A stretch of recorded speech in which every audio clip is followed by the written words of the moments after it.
But this model is going to be interesting when they said that we want to deliver on our mission and serve our customers for years to come. Depending on the severity of this market correction will determine, I guess, how long these guys get to stay in business.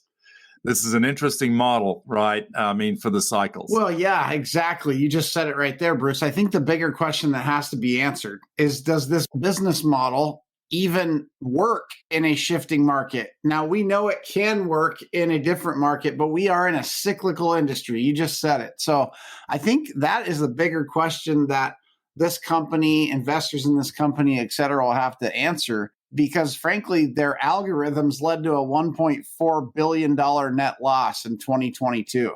And let's not forget that back in November, they announced 550 job cuts, or roughly 18% of the workforce that time. So 18% back in November, 22% now, massive losses for 2022.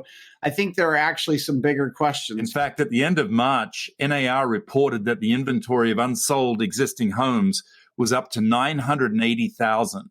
And that's an increase of 1% from a month prior and 5.4% from a year ago. So again, we're not talking huge numbers there, Chase, but this represents a 2.6 month supply at the current sales pace. Yeah, you've got it. 2.6 months, Bruce. That's well below what we would consider a balanced market, which means that there's still a lot of favor on the part of the seller, hence the very small decrease in prices. And of course, those changes are different depending on what local market you're in and what area of the country you're in. We tend to look at the Northwest specifically, but as the article quotes, in the West, there was recorded the largest year-over-year price change of all the regions, falling 7.5% from a year prior to a median sale price of $565,400. Right. So again, it goes back to the old adage that you continue to remind us: real estate still is a very local business. You should know what's happening in your region, your county, your town.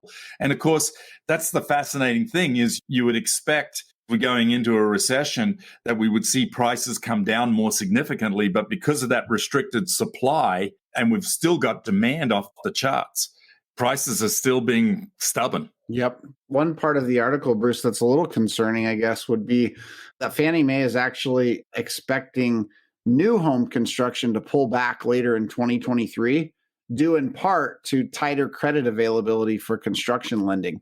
So we reported on a story, I think last week, where the outlook of new home builders was actually strengthening. And yet here you have Fannie Mae warning that construction could pull back based on some tightening of credit.